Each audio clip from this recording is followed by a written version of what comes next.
हाँ। अपने बेटे ऋषु के माथे से टपकते हुए पसीने को देखकर सविता की हालत खराब हो गई। ऐसा आज पहली बार नहीं हुआ जब ऋषु नींद से घबरा कर जागा है। हाय मेरा, न जाने किसकी नजर लग गई है तुझे।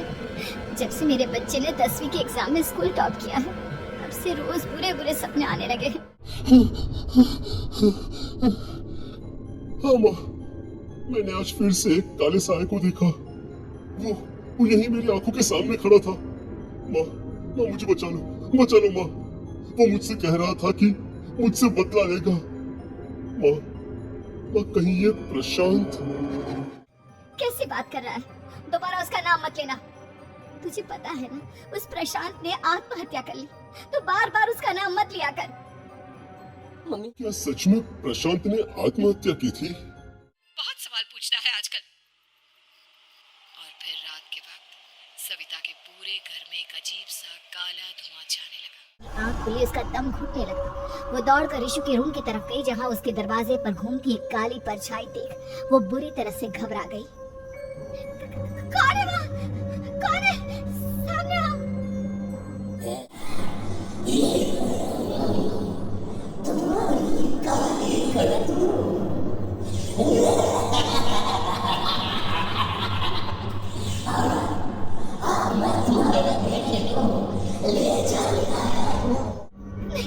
नहीं, मेरे बच्चे को छोड़ दो प्लीज।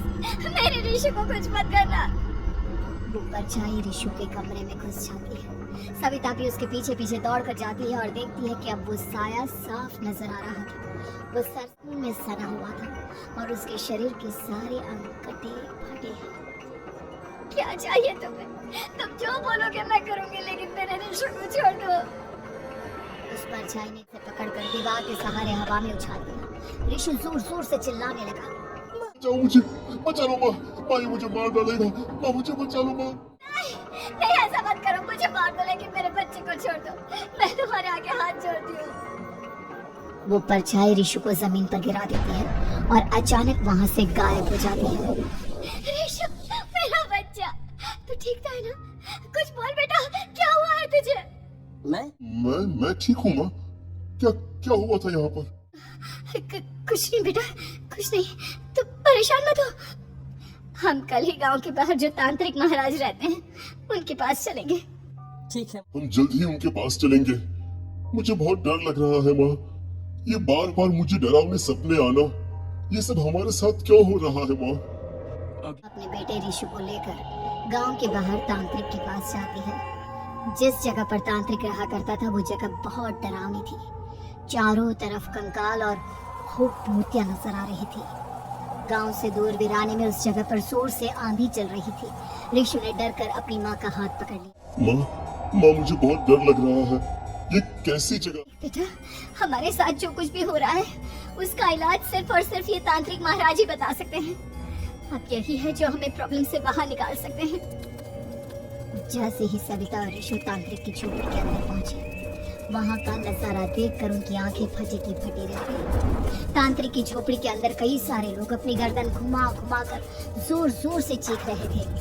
तुम और यहाँ क्यों आई हो? मेरे बेटे को कुछ दिनों से एक डरावनी काली परछाई नजर आती है, और कल रात उसने मेरे बेटे पर हमला भी कर दिया।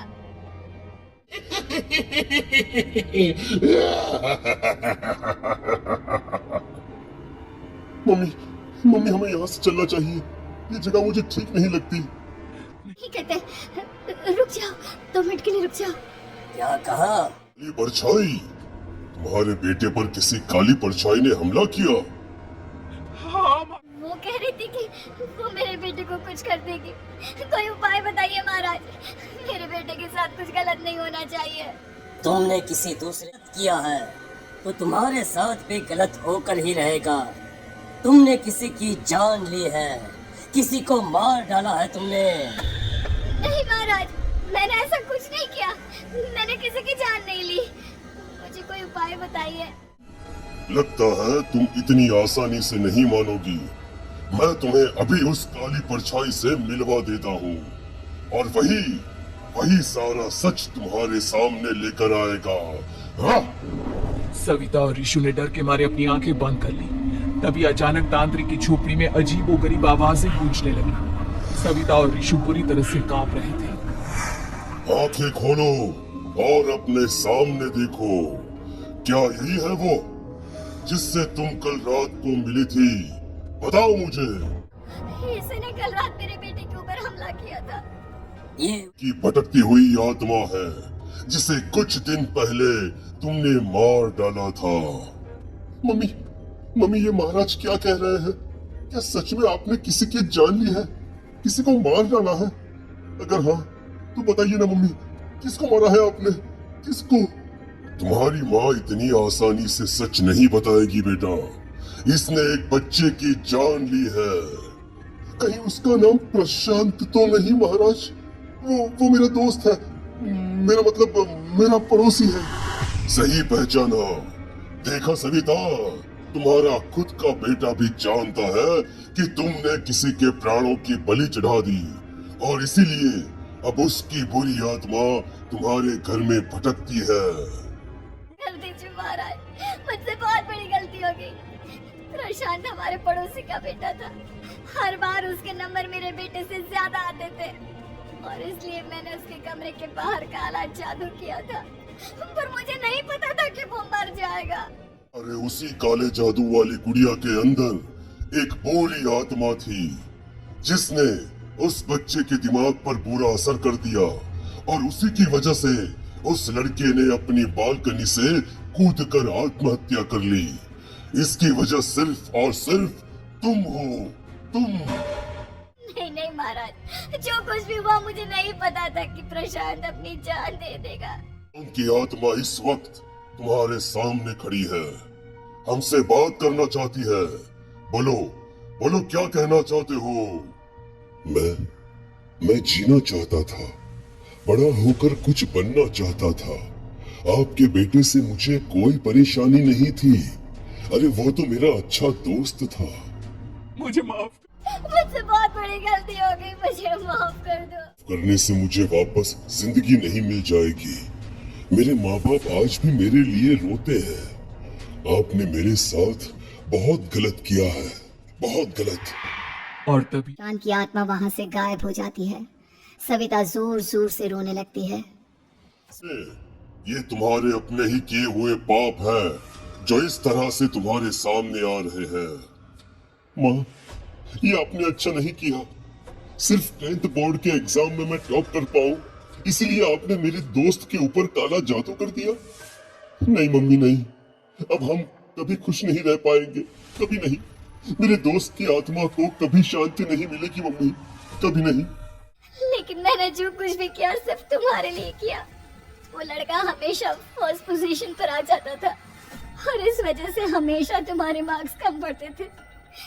मैंने तो सिर्फ उस पर एक छोटा सा काला जादू किया था बेटा। मुझे क्या पता था कि उसका ये नतीजा निकलेगा। इस बुढ़िया को तुमने उस लड़के के कमरे के दरवाजे पर लगाया था। दरअसल उसके अंदर एक बुरी आत्मा का प्रवेश हो गया था, जैसा कि अक्सर काला जादू करते समय हो जाता है। मुझे अपनी गलती का एहसास हो गया है। मैं प्रायश्चित करना चाहती हूँ, आप बताइए मैं क्या। प्रशांत के घर जाकर उस काली गुड़िया को वहां से निकालकर यहाँ लेकर आओ।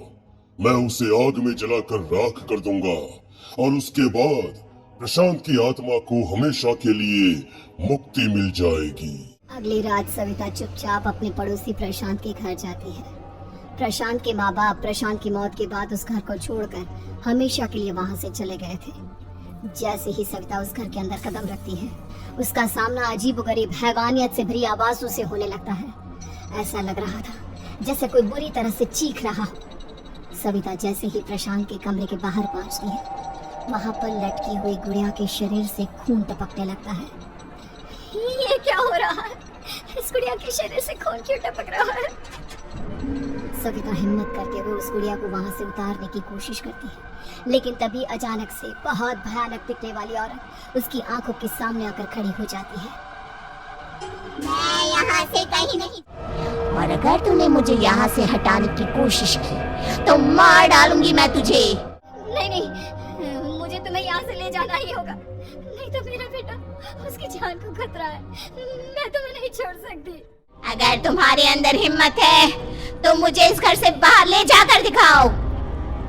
और ऐसा कहकर वो औरत सविता के ऊपर हमला और उसे हवा में उछाल उछाल कर जमीन पर पटकती है। लेकिन तभी अचानक मौका देखकर सविता अपने हाथ में ली हुई सुई उसके हाथ में चुभो देती है। हाथ में सुई लगती पर तड़पने लगती है। ये क्या किया तूने? ये क्या कर दिया? तुझे ऐसा नहीं करना चाहिए था। तांत्रिक ने मुझे कहा था कि तुझसे जीतने का सिर्फ यही एक तरीका है जिससे मैं अपने पापों का प्रायश्चित कर सकती हूँ और अपने बेटे की जान बचा सकती हूँ। और उसके बाद वो डरावनी दिखने वाली औरत एक छोटी सी जादुई गुड़िया में तब्दील हो गई और सविता ने उसे ले जाकर तांत्रिक को दे दिया। तांत्रिक ने जादुई गुड़िया को आग के हवाले कर